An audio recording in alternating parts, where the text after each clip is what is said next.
हरि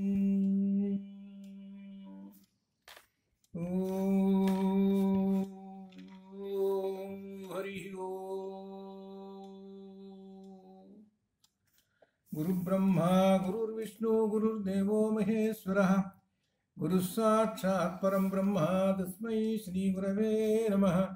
अज्ञानतिमिरान्धस्य ज्ञानाञ्जनशलाकया चक्षुरुन्मीलितं येन तस्मै श्रीगुरवे नमः। ज्ञानानन्दमयं देवं निर्मलस्फटिकाकृतिम् आधारं सर्वविद्यानां हयग्रीवमुपास्महे। नारायणसमारम्भां व्यासशङ्करमध्यमाम् अस्मदाचार्यपर्यन्तां वन्दे गुरुपरम्परां। व्यासं वसिष्ठनप्तारं सिक्ते पौत्रमकल्मषं पराशरात्मजं वन्दे सुखतातं तपोनिधिम्। व्यासाय विष्णुरूपाय व्यासरूपाय विष्णवे नमो वै ब्रह्मनिधये वासिष्ठाय नमो नमः।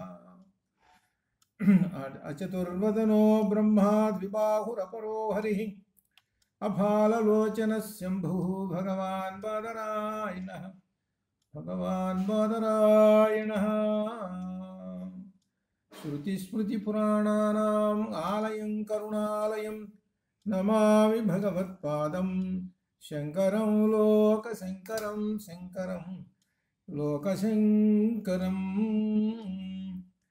पुरदिन्दुविकासमन्दहासा पुरदिन्दीवरलोचनाभिरामाम् अरविन्दसमानसुन्दरास्याम् अरविन्दासन सुन्दरी उपासे अरविन्दासन सुन्दरी उपासे। शारदा शारदाम्भोज वदना वदनाम्बुजे सर्वदा सर्वदा अस्माकं सन्निधिं क्रियातु। परब्रह्मणे नमः। బ్రహ్మసూత్ర భాషను అధ్యయనం చేస్తున్నాము. ఇందులో అక్షరాధికరణం అధ్యయనం చేస్తున్నాం. అక్షరాధికరణం ఇందులో 73వ సూత్రం అక్షర అంబరాంతధృతే అనే సూత్రం అయింది. ఈ సూత్రంలో యాజ్ఞవల్క్య గార్గ్య సంభాషణ కూడా వచ్చింది. దీనిలో తెలుసుకోదగినటువంటి ప్రధానమైనటువంటిది ఏమిటనంటే ఓంకారమేవ ఇదం సర్వం అనేటువంటి ఒక తెలుసుకోవాల్సినది. అట్నే గిరామస్మి ఏకమక్షరం, ఈ అక్షరాన్ని గురించి ఇన్ని విషయం చెప్పాడు. అయితే ఇక్కడ పూర్వపక్షంలో ఈ అక్షరం జీవాత్మని గురించి చెబుతున్నావా లేక ఏ ప్రధానాన్ని గురించి చెబుతున్నావా అనేటువంటి పూర్వపక్షం వేస్తే దానికి సమాధానంగా ఏం చెబుతున్నారంటే ఓమితి ఏతదక్షరమిదం సర్వం. మాండూక్యోపనిషత్తులో ఓమితి ఏతదక్షరమిదం సర్వం అని ప్రారంభంలోనే చెప్పాడు. ఓం అనేటువంటి అక్షరము సమస్తము అని చెప్పాడు. అటువంటి ఈ ఓంకారము బ్రహ్మవాచకము. ఇది ఈ ఓంకారమును ధ్యానంలో స్తుతిస్తే చాలా మహిమ కలిగినటువంటిది అని కూడా చెప్పారు. ఓంకారాన్ని ధ్యానం చేయమని అన్నాడు. అలానే 74 సాచ ప్రశాసనాత్. సాచ అంటే సా అంటే ఆ అంటే ఆ అక్షర పరబ్రహ్మము అంబర పర్యంతము కూడా. అంబరం అంటే ఆకాశం. ఆ ఆకాశం అంతా కూడా ప్రశాసనాత్. శాసనము ఎవరి శాసనం అంటే పరమాత్మ యొక్క శాసనము వలననే సంభవిస్తున్నది, పుట్టుతున్నది. అంటే ఆకాశము నుండి మొత్తం ఆకాశాత్ ఆత్మన ఆకాశ సంభూత అని మనం పంచభూతాలు చెప్పుకుంటున్నాం కదా, సమస్తము అవన్నీ ఎక్కడి నుంచి వస్తున్నాయి అంటే పరమాత్మ శాసనం వలననే పుట్టుతున్నాయి. ఈ సమస్తమైన అంటే దాని అర్థం సమస్తమైన జగత్తంతో కూడా ఆ పరమాత్మ నుండే వస్తున్నది. కనుక అక్షర పదము పరమాత్మకే వర్తిస్తుంది, జీవాత్మకు వర్తించదు. మరి జీవాత్మకు వర్తించదు అంటున్నామంటే ఏ కారణం వల్ల వర్తించదు అని అంటే సూర్యాది ధారణ సామర్థ్యము జీవాత్మకు లేదు. సూర్యచంద్రులు ఈ పంచభూతములు వీటన్నిటినీ ధరించేటువంటి సామర్థ్యము బ్రహ్మమునకే ఉన్నది, కానీ జీవాత్మకు లేదు. కనుక పరమాత్మ అక్షరము, జీవాత్మ అక్షరం కాదు అని చెబుతూ బృహదారణ్యకోపనిషత్తులో ఉన్నటువంటి గార్గికి చెప్పాడు యాజ్ఞవల్క్య మహర్షి మంత్రం. ఏంటి? ఏతస్య వా అక్షరస్య ప్రశాసనే.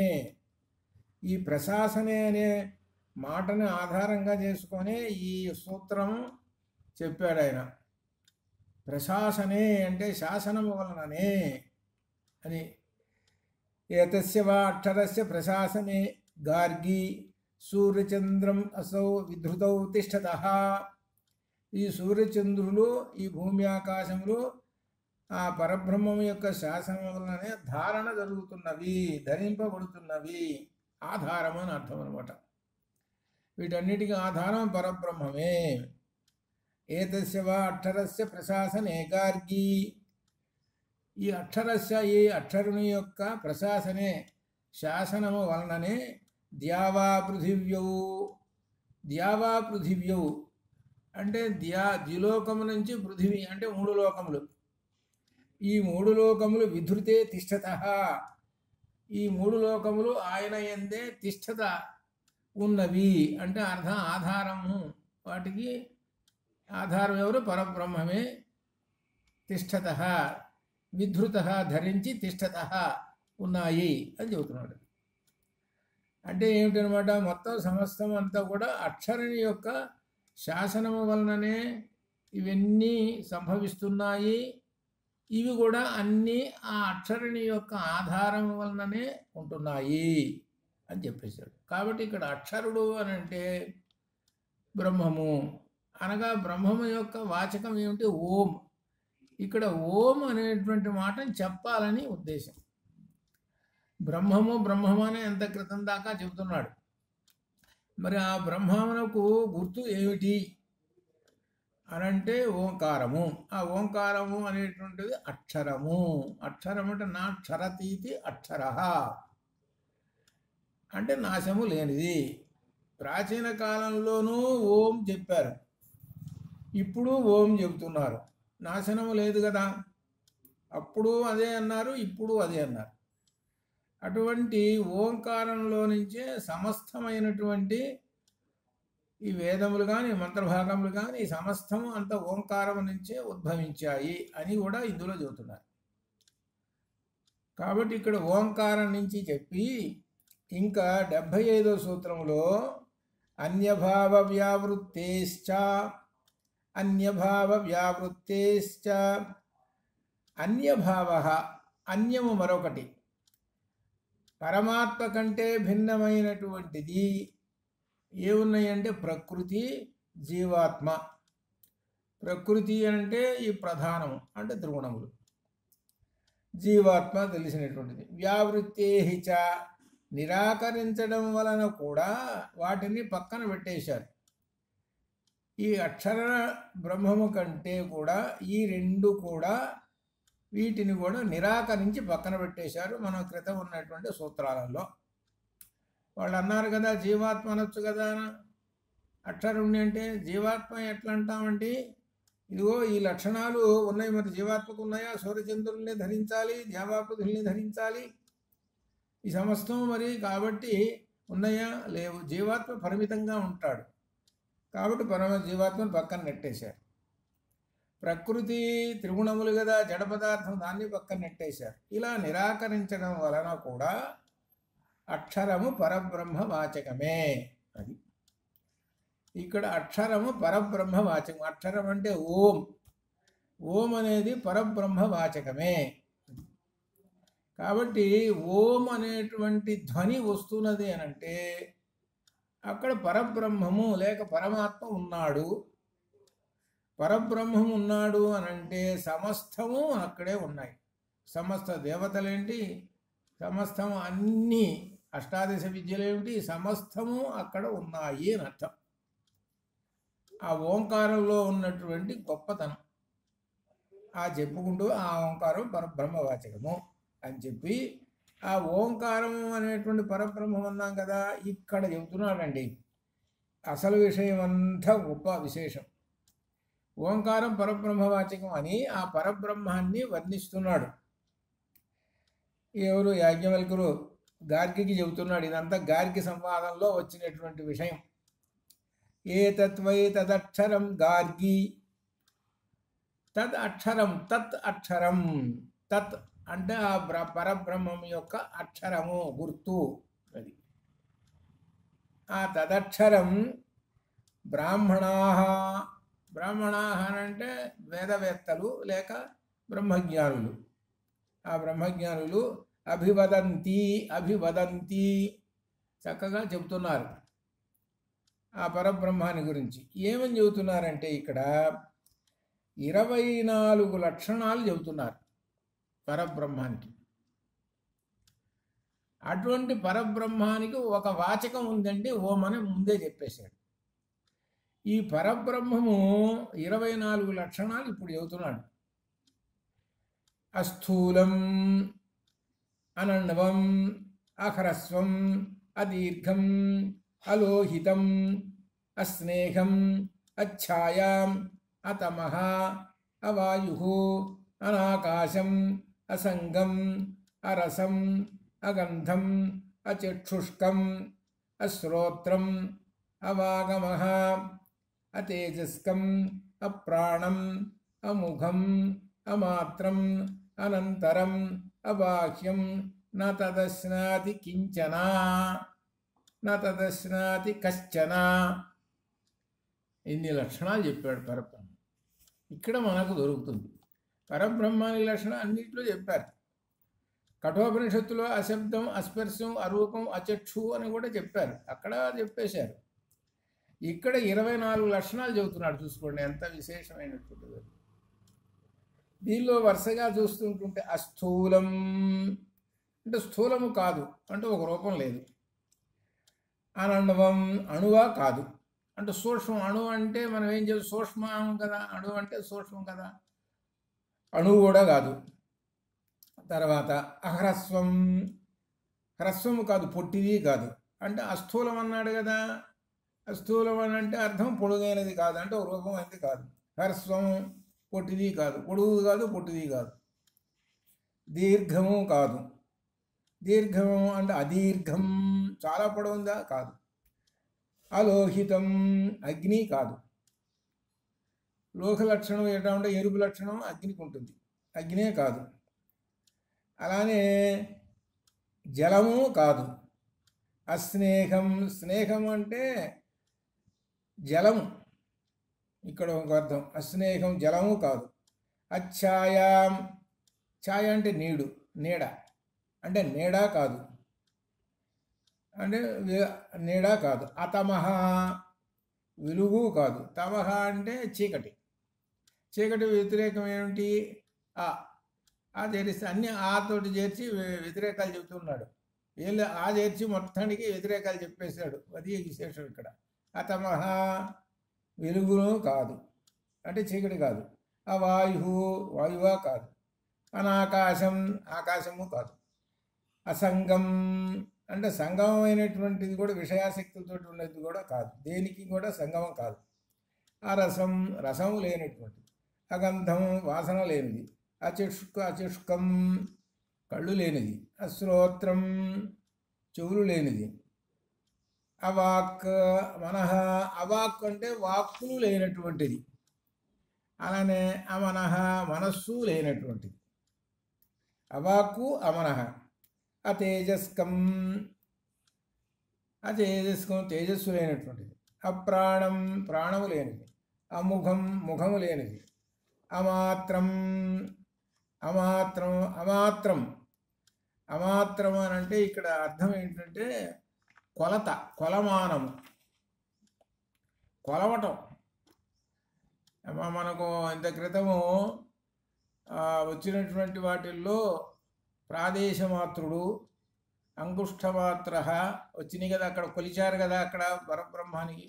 అక్కడ కొలవటం అనేటువంటి హృదయంలో ఉన్నటువంటి వాడయ్యా ఎంత అన్నప్పుడు అంగుష్ఠమాత్ర బభువ అని చెప్పారు. అక్కడ చెప్పవలసి వచ్చేటప్పుడు గుర్తు కోసం చెప్పవలసి వచ్చేటప్పుడు అట్లా చెప్పారు. కానీ బ్రహ్మం ఏమిటి అంటే కొలమానము లేనివాడు, కొలత లేదు. ఇంత కొలవాలంటే ఒక వస్తువు అయితేనే కొలిచేది.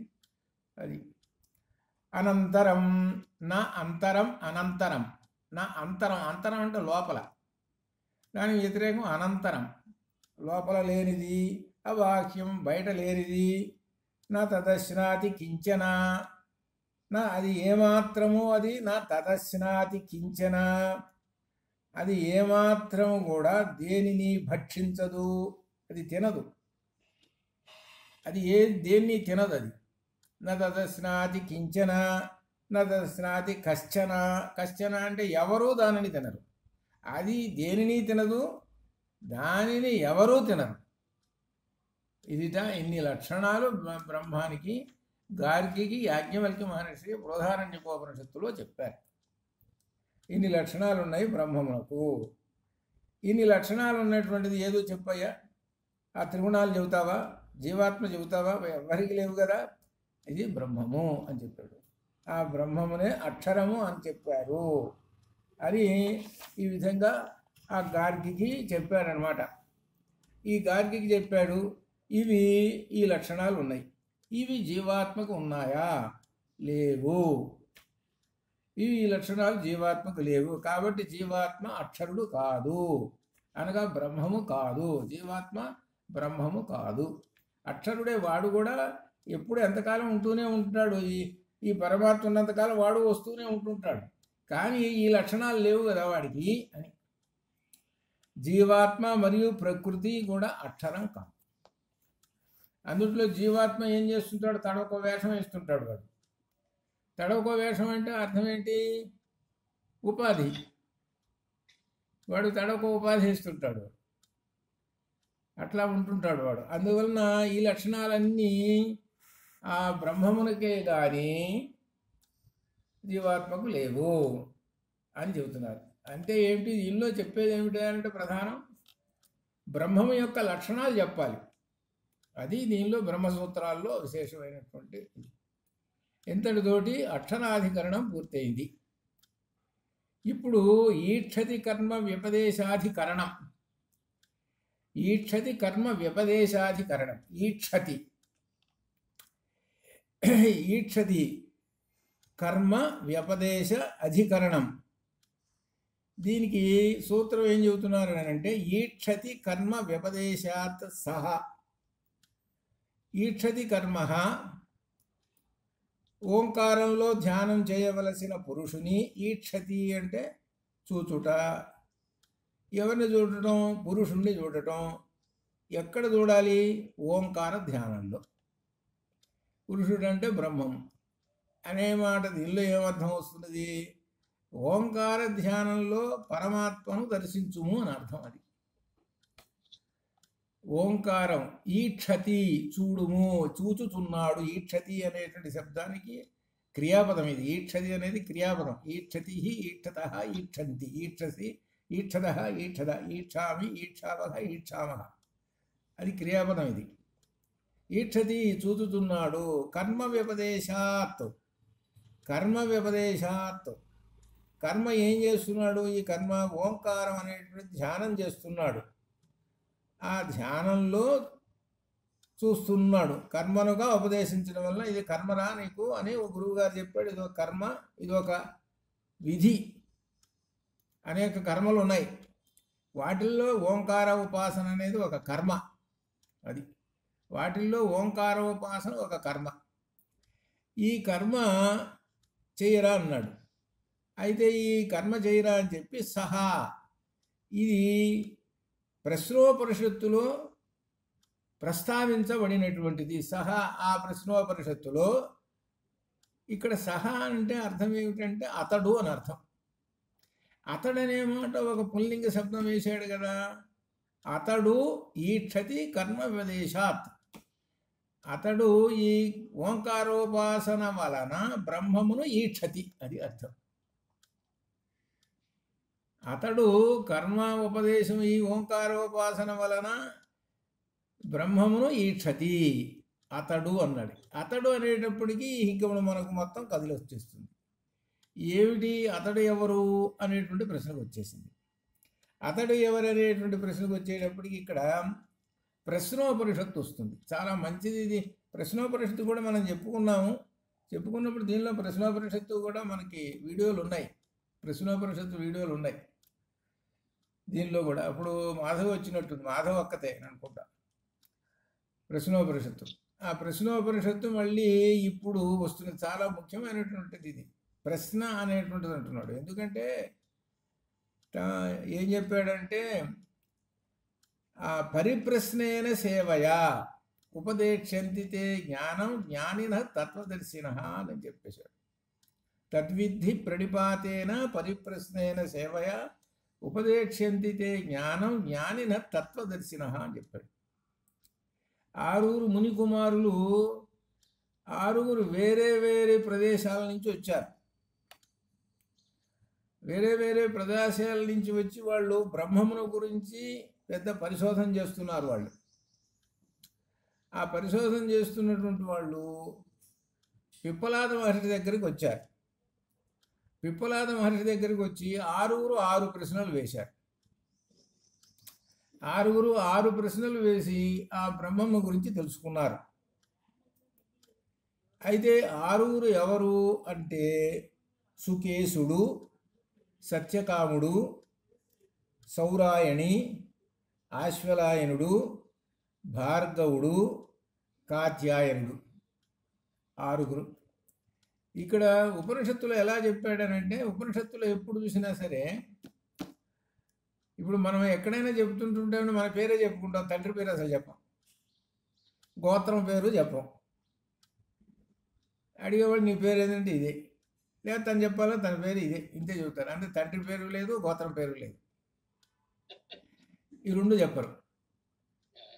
ఇక్కడ ప్రశ్నోపనిషత్తులో తండ్రి పేరుతోటి చెప్తాడు. అంటే వీడు ఎక్కడి నుంచి వచ్చాడు అది. కొందరికేమో గోత్రం పేరుతోటి చెబుతాడు.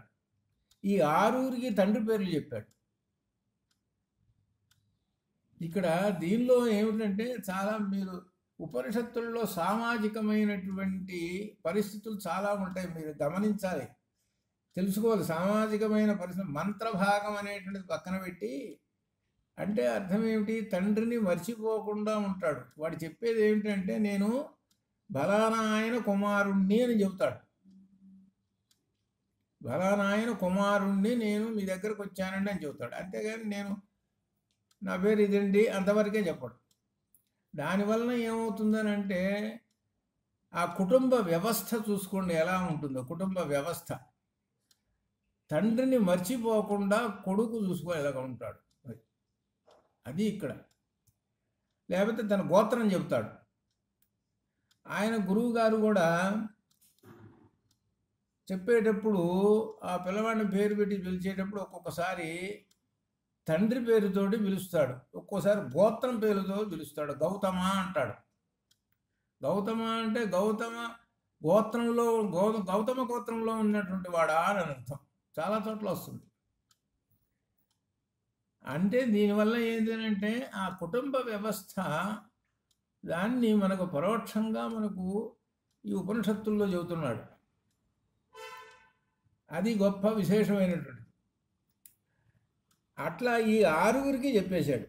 కాత్యాయనుడు అంటే కతి కుమారుడు, దానిలో చెప్పాడు. కతి అనే ఋషి యొక్క కుమారుడు కాత్యాయనుడు. కతి అనే ఋషి ఉన్నాడు కదా, ఆ ఋషి ప్రార్థించాట అమ్మవారిని, అమ్మ నాకు జన్మించవమ్మా కూతురు గారంటే జన్మించిందిట. అప్పుడు ఆమె కాత్యాయని అయింది. కాత్యాయని అంటే కతుడనే ఋషికి జన్మించినటువంటి ఆమె. అట్నే భార్గవి అంటే భృగు మహర్షికి జన్మించినది భార్గవి. అలానే హిమవంతుడికి జన్మించింది హైమవతి. ఇవి వ్యాకరణ సూత్రంగా వచ్చినటువంటి పదాలు. వ్యాకరణంలో తద్ధిత ప్రత్యయాలు ఉన్నాయి, అపత్యాధికరణం ఉంటుంది. అపత్యాధికరణంలో ఒక్కొక్క శబ్దానికి అణ్ణు ప్రత్యయము, ఐ ప్రత్యయము, ఈ ప్రత్యయాలని ఉంటాయి. అవి ఏ సందర్భంలో ఎట్లా అనేటువంటి వస్తాయో తద్ధిత ప్రత్యయ అపత్యాధికరణంలో వస్తుంది. దశరథస్య అపత్యం పుమాన్ దాశరథి. అట్లా జనకస్య అపత్యం స్త్రీ ఇత్యర్థే జానకి. ఇట్లా అది ఆ గ్రామర్లో వస్తుందన్నమాట. దాన్ని బట్టి ఏంటనంటే వాళ్ళ తండ్రి పేరు తెలుస్తుంటుందండి. అది విశేషమైనటువంటి. అలా ఇప్పుడు ఈ 6 చేరారు పిప్పలాద మహర్షి దగ్గరికి. పిప్పలాద మహర్షి దగ్గరికి చేరి వాళ్ళు ఏమంటున్నారంటే, మునికుమారులు బ్రహ్మజ్ఞానం కోసం వచ్చి పరిప్రశ్నలు వేశారు. 6 ప్రశ్నలు వేశారు. వారిలో రెండో వాడు సత్యకాముడు. ఆ సత్యకాముడు వేసే ప్రశ్న ఏం వేసాడంటే, భగవన్. ఇక్కడ భగవన్ అనేటువంటి శబ్దము మనకు చాలా చోట్ల శిష్యులు గురువు గారికి భగవన్ అనే వేస్తారు. ఇదే శబ్దం రామాయణంలో ఉంది. రామాయణంలో రామచంద్రమూర్తి మొట్టమొదట ఆయన నోట్లో నుంచి వచ్చినటువంటి పదం ఏది అని అంటే భగవన్. అది మీరు వాల్మీకి రామాయణం దగ్గర పెట్టుకొని చూసుకోండి. ఆయన నోట్లో నుంచి వచ్చిన మాట మొట్టమొదట భగవన్. ఆయనకి 13 ఏళ్ల వయస్సులో భగవన్ అనే మాట వచ్చింది. ఎవరిని భగవన్ అని సంబోధించాడో విశ్వామిత్రుడు గురువు గారిని. భగవన్ కస్య ఆశ్రమ పదం అన్నాడు. భగవన్ అనే గురువుగారు కస్య ఆశ్రమ పదం ఇదం, ఈ ఆశ్రమం ఎవరిదండి అని అడిగాడు. చాలా గమ్మత్తుగా ఉంటుంది అక్కడ. అప్పుడు విశ్వామిత్రుడు కొంచెం చిరునవ్వు వేసి తన మనసులో అర్థం చేసుకొని, ఈ ఆశ్రమం ఎవరిదని అడుగుతున్నావా? నా చేత చెప్పించాలని అనుకుంటున్నావా? నీదే కాదు ఇది. నువ్వు వామనావతారంలో తపస్సు చేసావు కదా, నా చేత చెప్పించాలనుకుంటున్నావా అని అంతటి చిరునవ్వు వేసి దాని గురించి చెప్పేశాను. అంటే అర్థమేమిటి? మొట్టమొదట దశావతారాల్లో ఉన్నటువంటి వామనావతారం అని చూసావు. వామనుడు అంటే అర్థమేంటి? బ్రహ్మము. ఇంతింతై ఒటుడింతయి తానంతయి. అటువంటి బ్రహ్మాన్ని మొట్టమొదట దర్శించండి. వాల్మీకి రామాయణం బాలకాండలో ఎవరు అడిగారు అంటే రాముడు అడిగాడు, చెప్పాడు. చూసుకోండి ఎలా ప్రారంభమవుతుందో. రాముడి దగ్గర నుంచి కథ ఎలా ప్రారంభమవుతుంది. ఇదే ధ్వని కావ్యం, చాలా విశేషమైనట్టు. అందుకని చాలా విశేషాలు ఉంటాయి ఏది రామాయణంలో. అందుకనే రామాయణం ఉత్తమ ధ్వని కావ్యము అని ధ్వన్యాలోకంలో మొట్టమొదట వస్తుంది. చాలా చోట్ల అనేక అర్థాలతోటి చాలా గొప్ప విశేషం, ఆసక్తికరమైనటువంటి అర్థాలతో వస్తుంది రామాయణం. అలా భగవన్ అని అలా సంబోధించాడు సత్యకాముడు. భగవన్ ఆ గురువుగారిని పిప్పలాద మహర్షిని మనుష్యేషు ప్రాయణాంతం, ఈ మానవుల యందు ప్రాయణాంతం అంటే చివరికి వెళ్ళటం అంటే ఆ ప్రాణం పోయేటప్పుడు ఓంకారం అభిధ్యాయీత. ఈ దీర్ఘం పోయింది అక్కడ పెట్టుకోండి. ఓంకారం అభిధ్యాయీత. అభి అనేటువంటిది ఉపసర్గ, ధ్యాయీత అనేటువంటిది క్రియాపదం. అంటే ఓంకారమును అభిధ్యాయీత ధ్యానము చేయుచుంటుంటే కథమం వావ సతేన లోకం జయతి ఇది. అంటే ప్రాణం పోయేటప్పుడు ఓంకారం ధ్యానం చేస్తుంటుంటే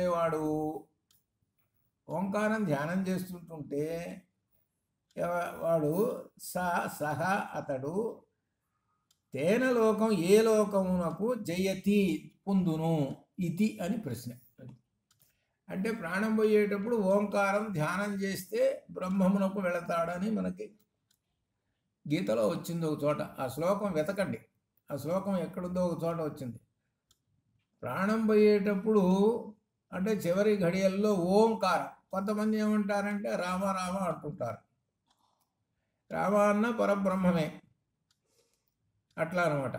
రామ అన్న ఓంకారం అన్న ఒకటే. కానీ ఓంకారం అనేటువంటిది ఇంకా గొప్పదైనటువంటి విశేషం. ఓం అనేటువంటి ధ్వనితోటి ఉండాలి. ఆ ధ్వనిని మనస్సులో ధ్యానం చేస్తూ ఉంటుంటారు. అది ఆ ఓంకారం అనేటువంటి ధ్యానం చేస్తున్నాడండి ఎవరు? మనుష్యేషు. ఈ మానవులలో ప్రాణం పోయేటప్పుడు ఓంకార ధ్యానం చేస్తే అతడు ఎక్కడికి పోతాడు అని చెబుతున్నాడు. అతను ఎక్కడికి పోతాడు అని చెబుతున్నాడు. మహర్షి మానవులలో మరణం వరకు ఓంకారం ధ్యానించువాడు ఆ ఓంకారాన్ని ధ్యానిస్తున్నాడు. వాడు ఎక్కడికి పోతాడు, వాడు ఎక్కడికి ఏ లోకానికి వెళ్ళిపోతాడు అని ప్రశ్నకి పిప్పలాదుడు సమాధానం. ఏతద్వై సత్యకామ, సత్యకామ సంబోధించి పరంచ అపరంచ పరంచ అపరంచ బ్రహ్మ యత్ ఓంకారః తస్మాత్ విద్వాన్ ఏతేనైవ ఆయతనేన ఏకతరం అన్వేతి. ఈ ఓంకారము పరంచ, పరబ్రహ్మము నిర్గుణం. నిర్గుణం అంటే మనకు తెలిసింది అంటే ఏమిటి, గుణములు లేనటువంటిది నిర్గుణము అనేటువంటిది విషయం మనకు తెలిసినటువంటి నిర్గుణము ఓంకారము. తర్వాత అపరంచ బ్రహ్మ, అపర బ్రహ్మము అంటే అప్పుడు సగుణ బ్రహ్మం, సగుణ బ్రహ్మము కూడా అని చెబుతాం. అంటే నిర్గుణము సగుణము రెండు కూడా. అందువలన విద్వాంసులు ఓంకారమే బ్రహ్మమని తెలుసుకొని పర అపర బ్రహ్మములలో ఒకరిని పొందుదురు. ఇక్కడ అర్థం ఏంటి, రామ అనేటువంటి సగుణాన్ని తీసుకున్నాం అనుకోండి. రామ అనేటువంటి సగుణాన్ని తీసుకొని రామ అని శబ్దం అంటున్నా కానీ ఓంకారంలోకి వెళ్ళిపోతాడు. అంటే ఇక్కడ ఆ సగుణాన్ని రూపాన్ని ధ్యానిస్తూ ఆ పలిగిన ఆ సగుణాన్ని ఆశ్రయం చేసుకొని ఓంకారం చెప్పినా రామ చెప్పినా కానీ ఎక్కడికి వెళ్ళిపోతాడు, అటు పరంలోకిగా అంటే అర్థం సగుణంలోకి కానీ నిర్గుణంలోకి కానీ వెళ్ళాలి కదా. అటువంటిప్పుడు ఏం చేస్తాడని అంటే ఒకరిలోనే వెళ్ళిపోతాడు. అంటే అటు సగుణ బ్రహ్మములో లీనమవుతాం కానీ లేక నిర్గుణంలో లీనం కావటం కానీ జరుగుతుంది. సగుణంలో లీనమైపోయినాడు అని అంటే ఆ ముక్తి పొందాడని. అందుకనే భవానిత్వం దాసే మయి వితర దృష్టిం సకరుణామితి. అది ఆ బ్రహ్మవేత్త ఏమన్నాడంటే భవానిత్వం అన్నాడండి. అసలు ఏమన్నాడు, భవానిత్వం దాసే మయి వితర దృష్టిం సకరుణాం అని అనాలనుకున్నాడు. భవానీ ఏ మాత త్వం దృష్టి మయి వితరణ, నీ దృష్టి నా యందు చూపించు అని అడగాలి. అని మిగిలిందంతా పూర్తి కావాలి కదా.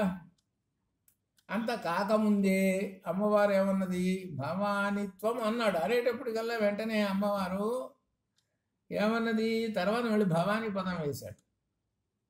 తర్వాత 2 సార్లు భవానీ పదం వస్తుంది. మొదటి భవానీకేమో అమ్మవారి సంబోధన, రెండో భవానీకి నీ అగుదును. భవాని అన్నప్పుడు క్రియాపదం. ఈ క్రియాపదాన్ని అటు అమ్మవారికి ఉపయోగించాడు, అగుదును అనేటువంటి క్రియాపదానికి భవాని అని ఉపయోగించాడు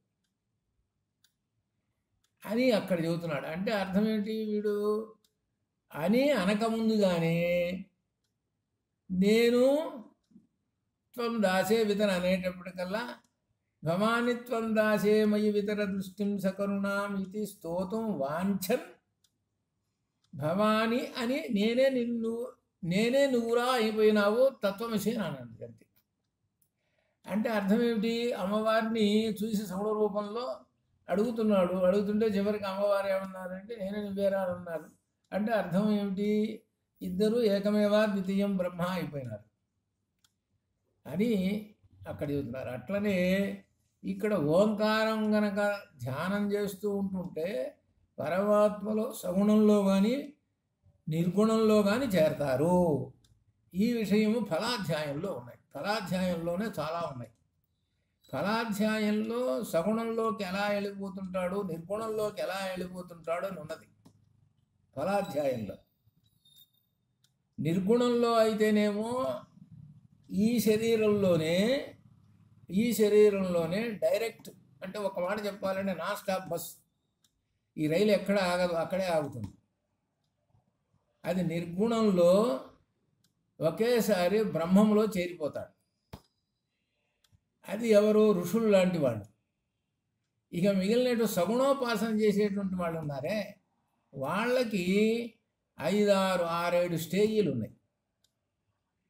ఆ స్టేజీలలో ఏమిటి అనంటే వాళ్ళు తీసుకుపోతుంటారు, వాడిని తీసుకుపోతుంటారు. చాలా గమ్మత్తుగా ఉంటుంది. అది ఏమనిపిస్తుంది అనంటే, వాడిని తీసుకొని పోతుంటుంటే ఈ పంచభూతాల్లో నుంచి తీసుకొని పోవాలి, వీడిని. పంచభూతాల నుంచి వచ్చాడు కదా, ఆకాశ ఆత్మన నాడు వచ్చాడు కదా. ఒక్కొక్క పంచభూతాన్ని రంధ్రం చేసుకుంటూ గుండ్రంగా ఇప్పుడు మనం ఒక గోడకి ఏదో రంధ్రం చేసినా కానీ ఏదైనా గిరగిర తీసి చివరికి చిల్లు పడుతుంది, ఆ చిల్లులో నుంచి బయటికి వెళ్ళిపోవచ్చు. అట్లనే రంధ్రం చేసుకుంటూ రౌండ్ తిప్పుకుంటూ ఒక్కొక్క పంచభూతంలో నుంచి రౌండ్ చేసుకుంటూ రంధ్రం చేసుకుంటూ వీడిని తీసుకుపోతుంటారు. అట్లా తీసుకొని పోయి ఒక చోట అప్పచెబుతారు.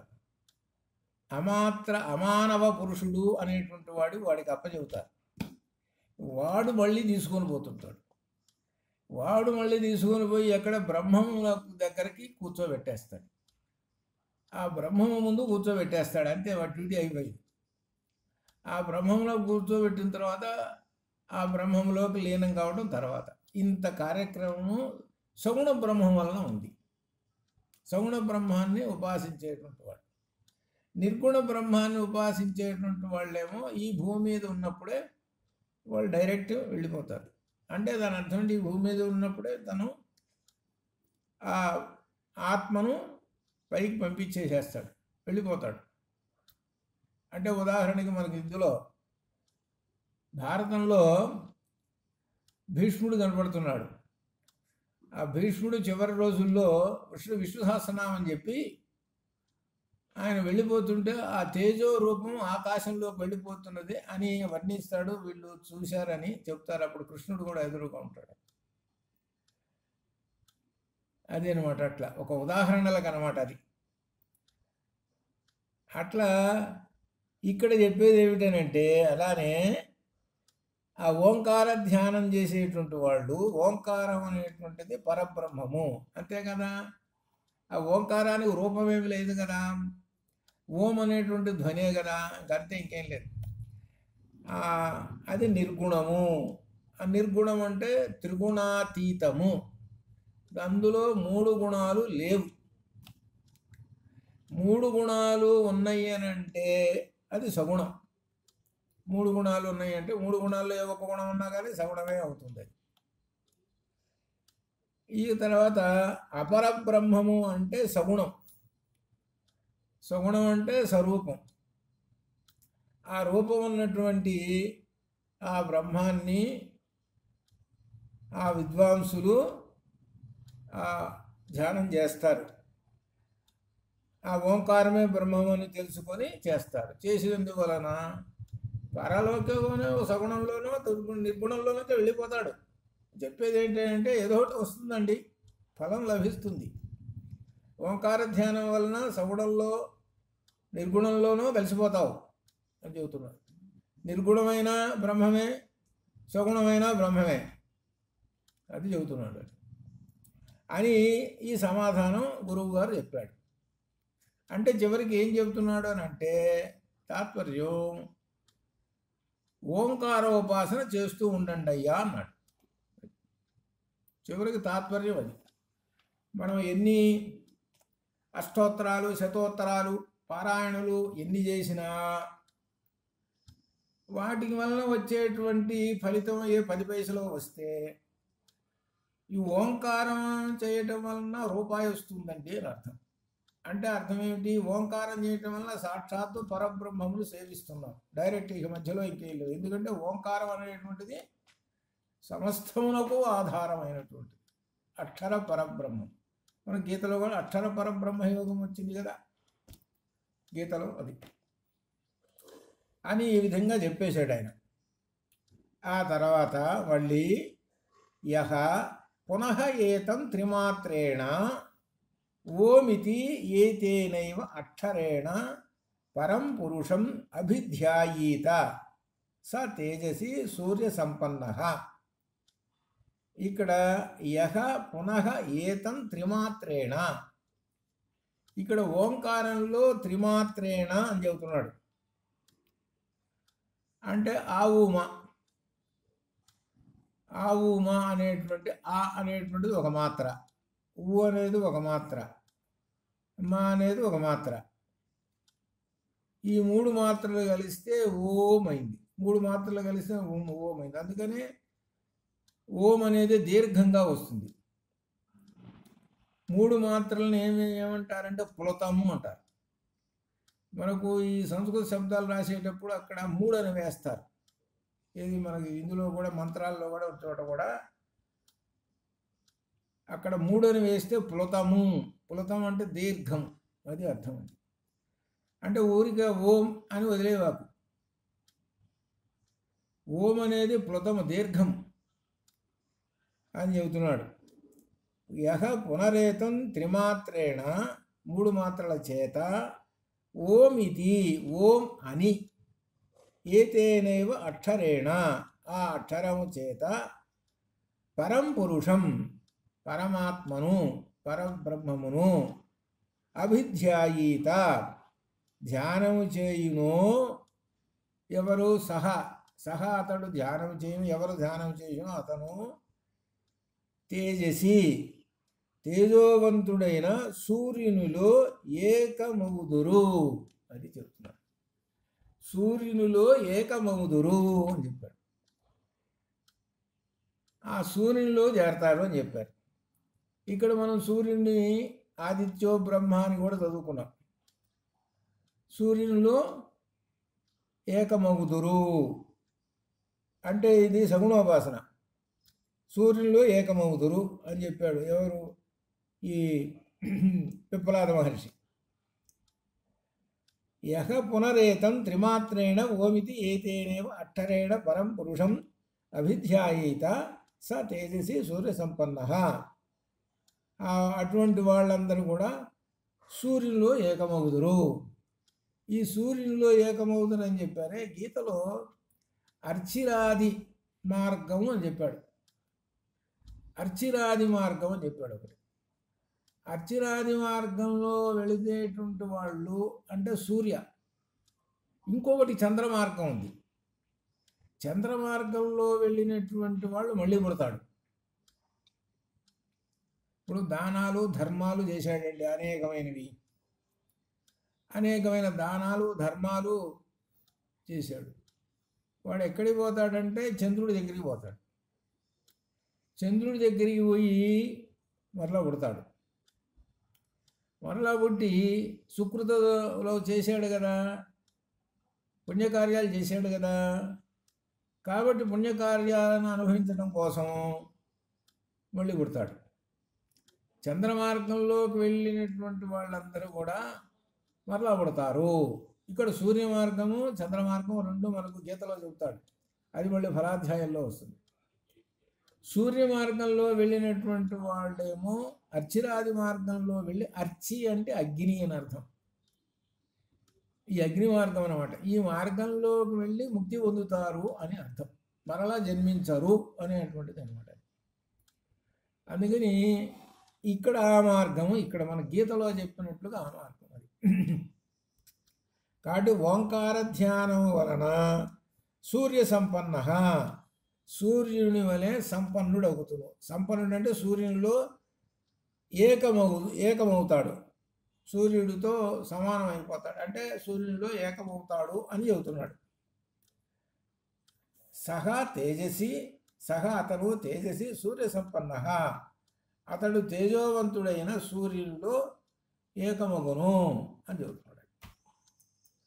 కాబట్టి ఓంకారం చేయటం వల్ల ఇదండి దాన ధర్మాలు క్రియలు ఇటువంటివన్నీ చేస్తుంటుంటే చంద్రుడిలోకి పోయి చంద్రుడి నుంచి మళ్ళీ రిటర్న్ వస్తాడు. చేసిన కర్మలకి అనుభవించాలి, తినాలి. రెండు పక్షుల్లో ఒక పక్షి ఏం చేస్తుంది, ఎప్పుడు పండు తెచ్చుకొని తింటాం కదా. కాబట్టి ఈ పండు తీయటి పండు దొరికింది దానికి, మంచి తీయటి పండు. అంటే అర్థం ఏంటి, దాన ధర్మాలు చేశాడు, అందువల్ల సుఖాలు అనుభవించవచ్చు. ఆ పండు తెచ్చుకొని తినాలి.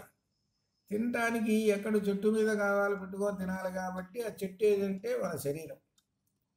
ఈ శరీరంలో చెట్టులో కూర్చొని, శరీరం అని చెట్టులో కూర్చొని పొడుచుకొని తింటున్నాడు వాడు. క్రితం జన్మలో చేసినటువంటి ఆ పుణ్యకార్యములకు ఈ జన్మలో సుఖాలు అనుభవిస్తున్నాడు వాడు అని మనకు దీనిలో చెబుతున్నాడు. దాన ధర్మాలు చేస్తే అది కేవలం ఓంకారంతో సరిపెట్టుకున్నాడు అనుకోండి, ఇక ఆయనకి దాన ధర్మాలు లేవు, ఏమి లేవు, ఎప్పుడు చూసినా ఓంకారంతో జీవితం అంతా ఇది అని అనుకున్నాడు అనుకోండి, పరమాత్మకి వెళ్ళిపోతాడు. అలా ఎలా ఎంతమంది ఉంటారు? పొద్దున్న లేస్తే 9 ఆఫీసుకు పోవాలి, 6 రావాలి, ఆ పనులు ఈ పనులు, ఎన్ని పనులు. ఈ ఓంకారం ఎప్పుడు చేయాలి? ఈ దీనిలో ఏం చెప్పాడు, ఎప్పుడు ఓంకారం చేసేటువంటి వాడు ఆ బ్రహ్మానికి వెళ్ళిపోతాడు అన్నాడు. ఆ బ్రహ్మానికి వెళ్ళిపోతే సరే మరి ఇవన్నీ ఎట్లా, గృహస్థు కదా. అందుకని ఏంటంటే గృహస్థుకి ఏం చెప్పాడంటే సగుణం చెప్పాడు. సగుణం చెప్పి రోజు కొంత అయినా కానీ గృహస్థాశ్రమంలో ఆ ఓంకార ధ్యానం చేసుకోమన్నాడు. చేసుకుంటే వానప్రస్థంలో వరకొస్తుంది. అనగా అర్థం ఏమిటి, రిటైర్ అయిపోయినావు 60 దాటిందనంటే వాడు వానప్రస్థం అని అర్థం. 60 వచ్చిన వానప్రస్థం. ఆఫీసు వాడు కూడా ఉంచాడు, నేను చేస్తానయ్యా పనేనన్నా, వద్దయ్యా నువ్వు బావయ్యా బయటికి అంటాడు. వాడు ఉంచాడు. వాడు నీకు 60 దాటిందా నేను బ్రహ్మాండం కాదు, వాస్తవానికి ఉన్నారు, బాగా చేసేవాళ్ళు ఉన్నారు, కానీ ఉంచాడు, బయటికి పంపిస్తాడు వాడు. అంటే అర్థం ఏమిటి, బయటికి పంపిస్తున్నది ఎవరంటే వాస్తవానికి కంపెనీ వాడు కాదు, ఎవరంటే పరమాత్మ బయటికి పంపిస్తున్నాడు. అది చాలామందికి తెలియదు ఈ విషయం. ఎందుకంటే నీకు గృహస్థ అయిపోయిందిరా, నీకు వానప్రస్థంలో పోరా అన్నాడు. వానప్రస్థంలో పోరా అంటే ఏది సంపాదించాలి? మరి గృహస్థలో సంపాదించావు కదా లక్షలు. వానప్రస్థంలో ఏది సంపాదించాలి? జ్ఞాన సంపద సంపాదించరా అన్నాడు. అది ఇక్కడ. ఆ జ్ఞాన సంపద సంపాదిస్తే ఆ జ్ఞాన సంపద వల్ల చివరికి సన్యాసంలోకి 80 దాటతావు. 80 దాటక సన్యాసం అని అర్థం. అంటే సహస్రమాస చంద్ర దర్శనం అని అర్థం. అది 1000 నెలలు. ఈ 80 దాటాడు అనుకోండి సన్యాసం వాడు. ఈ వానప్రస్థంలో సంపాదించిన జ్ఞాన సంపద మొత్తాన్ని వాడు నెమర వేసుకుంటూ కూర్చుంటాడు. అది సన్యాసంలో. ఇది వీటికి మనం జనరల్గా మనం భౌతికంగా ఆలోచిస్తే ఇది 4 ఆశ్రమాలు అదనమాట. అందువలన ఎల్లప్పుడూ ఓంకారం వెంట కుదురుతుంది. అందువలన సగుణము నిర్గుణము 2 చెప్పాడు పైన. సగుణోపాసన చేసేటువంటి వాళ్ళు ఏమిటయ్యానంటే ఆ రూపాన్ని పట్టుకొని చేస్తుంటారు. అందుకని గృహస్థాశ్రమంలో రూపాన్ని పట్టుకొని అర్చన చేసుకుంటూ ఆ రామచంద్రమూర్తిను అమ్మవారిను ఎవరినో దర్శనం చేసుకుంటూ ఓంకారం చేసుకుంటూ ఇంటూ ఉండమన్నాడు. ఎందుకంటే ఓంకారమే పరబ్రహ్మము. ఆ పరబ్రహ్మమే మనకు సగుణంలో చెప్పారు కదా. అంటే ఏకం సత్ విప్రాక్ బహుధా వదంతి ఇంద్రం యమం అగ్నిం వరుణం మాతరిస్వాన్ అని చెప్పాడు కదా. ఆ బ్రహ్మమే ఇంద్రుడు, ఆ బ్రహ్మమే అందరూ, అన్ని దేవతలు, అన్ని అనగా మనం ఏ దేవతని అర్చన చేస్తున్నామో ఆ దేవత బ్రహ్మము, అమ్మవారిని బ్రహ్మము. శంకరాచార్యుల వారిలే చెప్పారు కదా అమ్మవారు బ్రహ్మము అని. సుందరలహరిలో 97వ శ్లోకంలో చివరికి చెప్పాడు, అయ్యా నువ్వు మీరు ఆరాధించేది ఎవరినో తెలిసినా బ్రహ్మముని అని చెప్పాడు. ఆ బ్రహ్మానికి సగుణ రూపం ఇచ్చాను, ఈ సగుణ రూపంలో ఉన్నటువంటి ఆ బ్రహ్మాన్ని ఆరాధించండి, ఆ బ్రహ్మం దగ్గరికి చేరతారు అని చెప్పాడు. అందువలన ఈ బ్రహ్మమును సగుణము నిర్గుణంలో 2 విధాలు చెప్పారు. ఎవరికి ఏది అనుకూలమో చేసుకోవచ్చు. ఇంతటితో ఇది ఇక్కడ పిప్పలాద మహర్షి ప్రశ్నోపనిషత్తులో చెప్పాడు. ఇప్పుడు పూర్వపక్షం వస్తున్నాడు. ఎక్కడ సందు దొరికితే అక్కడ వస్తాడు వీడు పూర్వపక్షం. వీడు ఏమంటున్నాడంటే మీరు చెప్పినటువంటి వచనంలో ఎవరిని ధ్యానం చేయాలని స్పష్టంగా లేదు, క్లియర్గా లేదు. ముందుగా చెప్పిన వచనం ప్రకారం పరబ్రహ్మమున అపరబ్రహ్మమున. ఇక్కడ ఏం చెబుతున్నాడో పైన, దీనిలో పరంచ అపరంచ బ్రహ్మ ఏదో ఓంకార తస్మాత్ విద్వాన్ అని చెప్పావు కదా, స్పష్టంగా చెప్పవయ్యా, నువ్వు ఇద్దరని చెబుతున్నావు నువ్వు. ఏమంటే అక్కడికి వెళ్ళాలి ఆ ఊరికి చెప్పండి అంటే ఒక 3 దారులు చెప్పాడు అనుకో, అయ్యా నాకు అక్కర్లేదు, స్పష్టంగా ఒక దారి చెప్పవయ్యా. 3 దారులు చెప్పేటప్పటికి వాడు ఏమవుతాడు, కన్ఫ్యూజన్ అయిపోతాడు. వెళ్ళేటప్పుడు కన్ఫ్యూజన్ అయిపోతాడు. 3 దారులు ఇటున్నాడు ఏంటి, ఏ దారి రా ఇది, అసలు ఏ దారి పట్టుకోవాలరా, అయ్యా నాకు ఇదంతా గోల అక్కర్లేదు, స్పష్టంగా ఒక్కటి చెప్పయ్యా అనంటే ఎట్లా ఉందో అక్కడికి వచ్చా. అది పూర్వపక్షం వేశాడు. స్పష్టంగా క్లియర్గా చెప్పేసేయి అని అంటున్నాడు. ఎవరు? పూర్వపక్షం వేసేసాడు.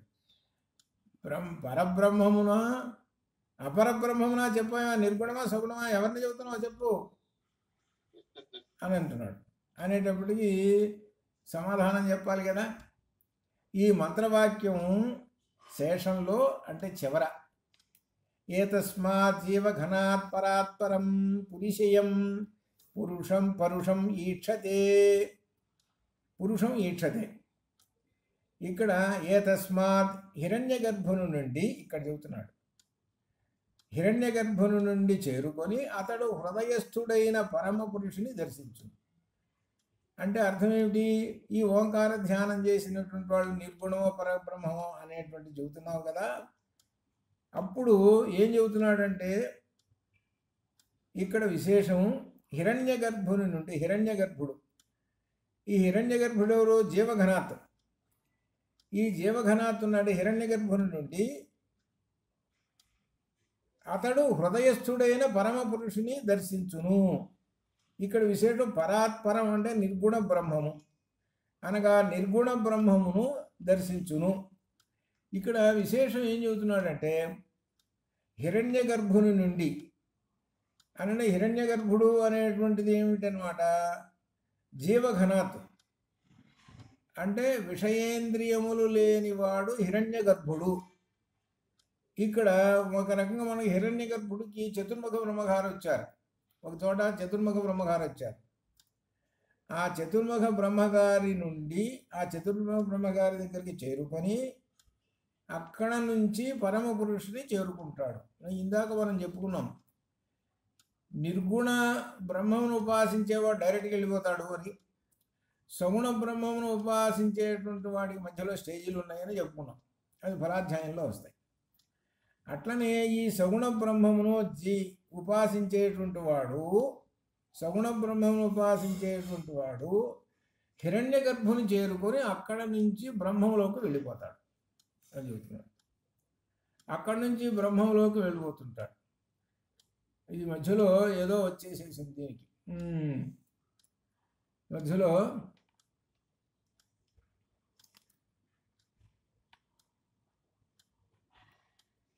వస్తున్నది కదా. సరే, అంటే ఏం చెబుతున్నాడు అనమాట, ఇంతకు చెప్పేది ఏమిటంటే ఆ హిరణ్య గర్భునికి చేరుకొని వెళ్ళిపోతాడండి అని అన్నాడు. ఎవరిలోకి వెళ్ళిపోతాడు అని అంటే నిర్గుణ బ్రహ్మంలోకి వెళ్ళిపోతాడు. అంటే ఏమిటనమాట, ఈ ఓంకార ధ్యానం చేసేటువంటి వాడు హిరణ్య గర్భుని చేరుకొని అక్కడి నుంచి వెళ్ళిపోతాడు. కాబట్టి ఈయన అడిగే ప్రశ్న ఏమిటి, ఈ వచన పరబ్రహ్మమున అపరబ్రహ్మమున అనేటువంటి నాకు సందేహము అని అన్నాడు. ఎవరిని అని అర్థం అనంటే ఈయన చెప్పేది ఏంటి, నిర్గుణ బ్రహ్మము అనే సమాధానం చెబుతున్నాడు. నిర్గుణ బ్రహ్మమును ఉపాసించేటువంటి వాడు, నిర్గుణ బ్రహ్మమును ఉపాసించేటువంటి వాళ్ళు ఉన్నారు, ఆ నిర్గుణ బ్రహ్మంలోకి వెళ్ళిపోతాడు అని చెబుతున్నాడు. ఇక్కడ చెప్పేది ఏంటంటే సగుణ బ్రహ్మాన్ని ఉపాసిస్తూ సగుణ బ్రహ్మమును ఉపాసించేటువంటి వాడుది ఎలా వెళుతుంటాడయ్యా అని అంటే చివరికి వెళ్ళే నిర్గుణంలోకే. సగుణ బ్రహ్మమును ఉపాసించేటువంటి వాడు హిరణ్య గర్భుని చేరుకొని అక్కడి నుంచి నిర్గుణ బ్రహ్మంలోకి వెళ్ళిపోతాడు. నిర్గుణ బ్రహ్మంలోకి వెళితేనే మోక్షం. ఇక్కడ రెండు విశేషాలు ఏమిటంటే డైరెక్ట్గా ఉపాసించేటువంటి వాడికి చెప్పే పని లేదు. ఇక్కడ సందేహం వచ్చేటప్పటికి రెండు అని చెప్పేసాడు కదా. సగుణ బ్రహ్మాన్ని ఉపాసిస్తుంటే హిరణ్య గర్భంలోకి చేరుకొని నిర్గుణంలోకి, వాడు ఎక్కడికి చేరుతాడు, వీడు ఎక్కడికే చేరుతాడు. కాబట్టి చివరికి ఎవరిని ఉపాసిస్తున్నాడండి అంటే నిర్గుణ బ్రహ్మమును ఉపాసిస్తున్నాడు. అది చివరికి తేల్చేది, అది ఫైనల్గా తేల్చేది. అది ఎవరిని ఉపాసిస్తున్నాడు? నిర్గుణ బ్రహ్మమున, సాకార బ్రహ్మమున? నిర్గుణ బ్రహ్మాన్ని. ఆయన్ని ఉపాసించడానికి ఆధారం ఏం పెట్టుకున్నాడు ఇక్కడ అంటే సగుణ బ్రహ్మాన్ని పెట్టుకున్నాడు. ఆ సగుణ బ్రహ్మమును ఆధారంగా చేసుకొని నిర్గుణంలోకి వెళ్ళిపోయినాడు. ఇది అని చెబుతున్నాడు ఇక్కడ.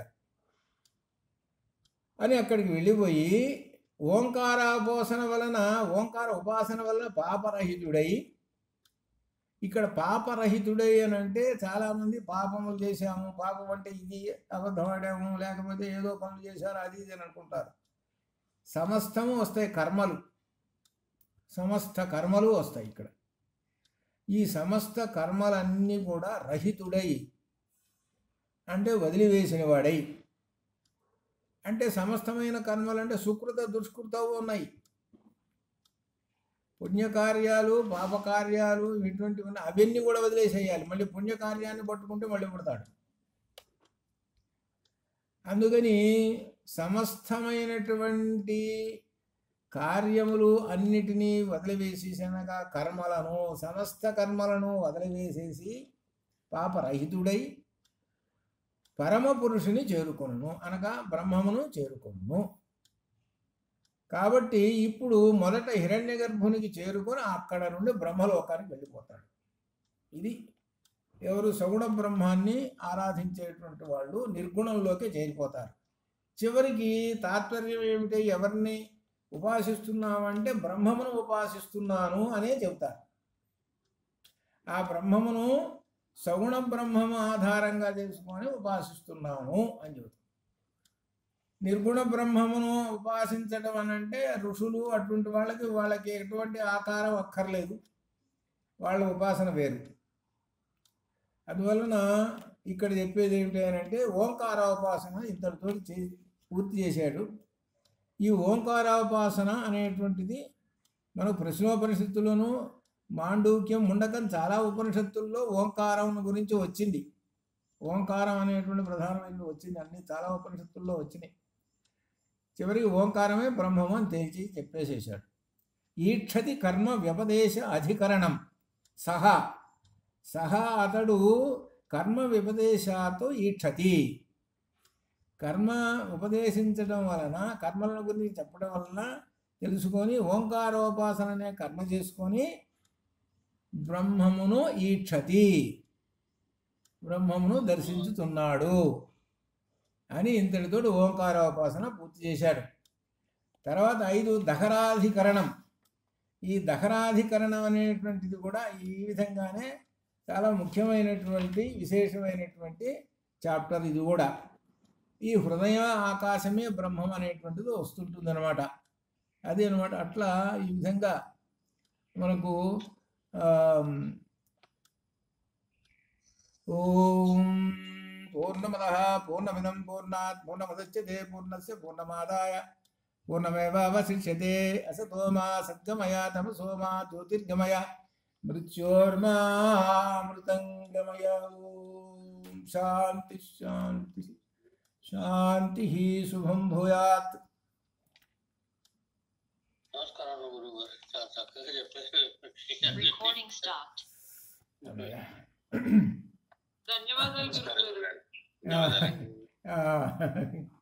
అట్లానే కృష్ణారావు గారు వచ్చారా? దీనిలో విశేషం ఏంటంటే నేను పుస్తకం రాసిన వాడిని నేనే చెబుతున్నాను. నేను మళ్ళీ పుస్తకం రాస్తున్నాను, చెబుతున్నానంటే మళ్ళీ పుస్తకం రాస్తున్నాను.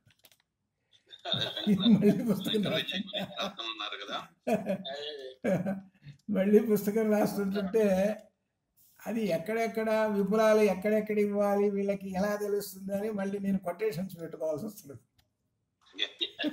కొటేషన్స్ మళ్ళీ పుస్తకం రాసినట్టు అట్లని అది అందుకని కేవలం పుస్తకం పెట్టుకొని దగ్గర పెట్టుకొని ఎవరు చదువుతున్నా కానీ అంత అర్థం కాదు. ఈ బ్రహ్మసూత్రాలు అంతే. ఈ మరీ పుల్లల వారి పుస్తకం పెట్టుకుంటే దండం పెడతారు, ఇంకంతే వద్దయా బాబు ఒక్క పేజీతోటే అయిపోతుంది అది. పుల్లల వారి పుస్తకం పెట్టుకుంటే అది అట్లా ఉంటుంది. అదే అనమాట. శుభం భయాత్ అట్లానే అది అట్లానే మంచిదా. రేపు శనాదివారాలు వస్తావా? రవిశంకర్ వెళ్ళాడు.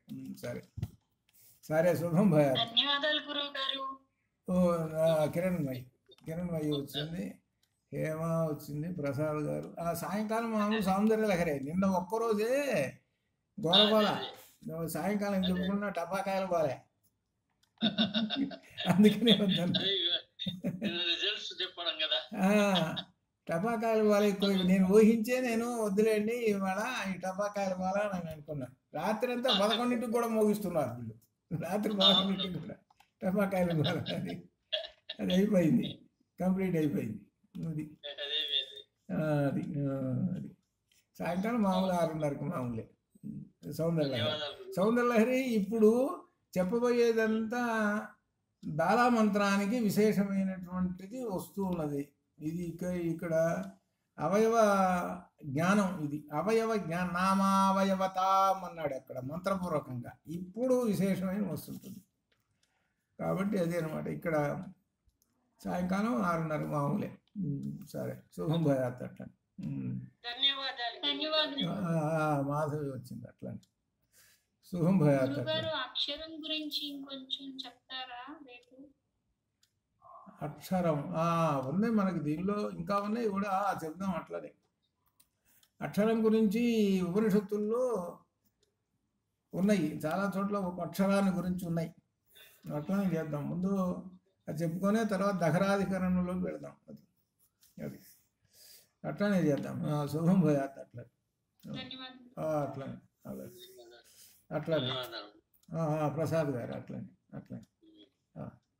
ఓకే.